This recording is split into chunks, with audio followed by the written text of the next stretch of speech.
July 7, 2019. That was the remarkable date for this year, and it's also remarkable for those PC enthusiasts who has excited and waited for the newly released Ryzen 3000 series processor using the Zen 2 microarchitecture under the 7nm lithography from AMD. I was one also who was very excited for this release, another counterpunch to hit Intel, and every year is very exciting since the release of Zen architecture way back 2017.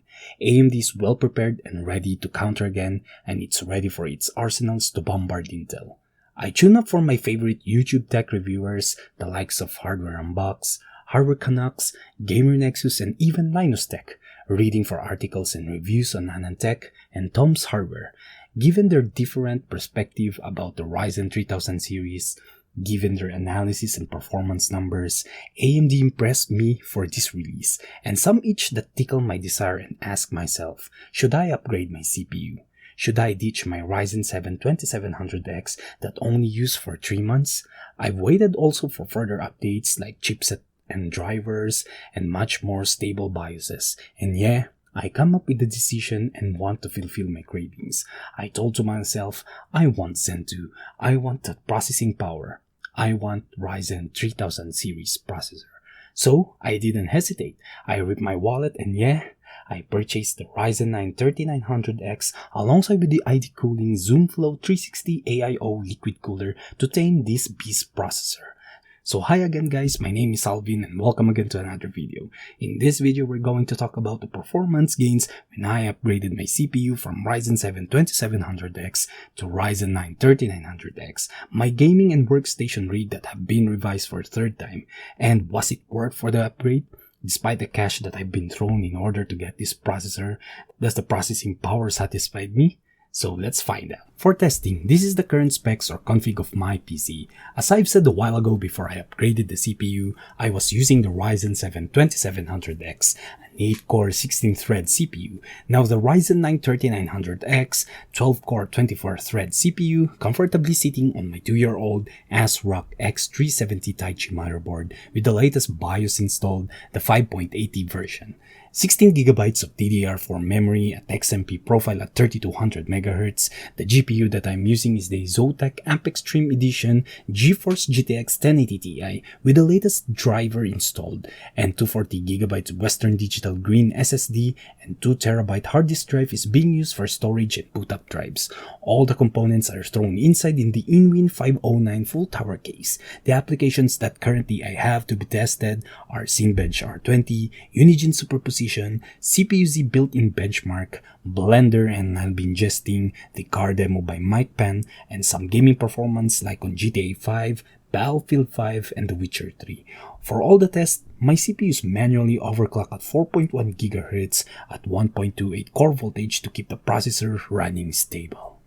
So starting with Cinebench R20. Cinebench R20 uses a much larger and more complex test scene than the R15, and it incorporates the latest rendering architectures and advanced features on modern CPUs from AMD and Intel that allow users to render the same scene on the same hardware twice as fast as previously. As you can see, my CPU overall score is impressive, around 7,300 points, beating my previous CPU, the 2700X, by whopping 82% in multi-core and 14% increase in single-core result.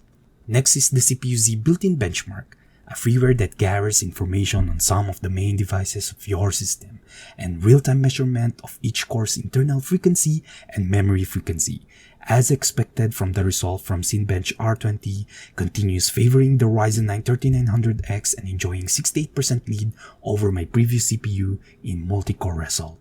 In Unigine Superposition, using the same GPU, the GTX 1080 Ti for this test, and I can't explain why using the Ryzen 9 3900X produced lower result than the Ryzen 7 2700X for about -5% in 1080p Extreme preset. The trend of dominance continues on my newly upgraded CPU. The Ryzen 9 3900X took the 17% and 41% lead over the 2700X when it comes to single core and multi-core result respectively in Geekbench 4. Blender result using the BMW car demo by Mike Pan. The advantage of having more extra cores to render the image will take the upper hand, and once again my current 3900X rendered faster than my previous 2700X by 57%. I also included 7-zip 1805 file manager in decompression results, favored again the Ryzen 9 3900X, and it's faster by 70% than the 2700X. So let's take a look about the gaming performance on this CPU. In my testing, all games are tested in 1080p resolution at highest settings as possible. So starting with GTA 5, 3900X is faster on average frame rates, about 14%, and tied with 2700X at minimum frame rate. Battlefield 5 about 5% faster in average on 3900X and having lower minimums than the 2700X. Assassin's Creed Odyssey 3900X is faster by 11% in average and 10% at minimums. The Witcher 3 9% faster in average on 3900X. And last but not the least, Shadow of the Tomb Raider, once again the 3900X is 13% faster in average frame rate. To wrap up all things, I would like to share some thoughts on upgrading my CPU.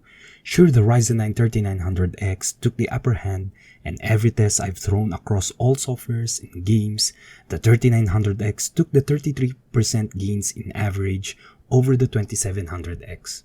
Except for Unigine superposition, and I don't know how to explain it, but thanks for its improved IPC on Zen 2 architecture that claimed by AMD by 15% and the core count advantage over its last gen flagship mainstream CPU, the Ryzen 9 3900X is a compelling product, and if you could utilize the extra cores and threads, and that's a better option for content creators and multitaskers who want to extract the benefit of the value of their money spent.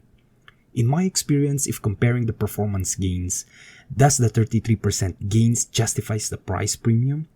I purchased the Ryzen 7 2700X last March 19 with a price tag of 16,800 pesos, compared with the Ryzen 9 3900X at 32,000 pesos.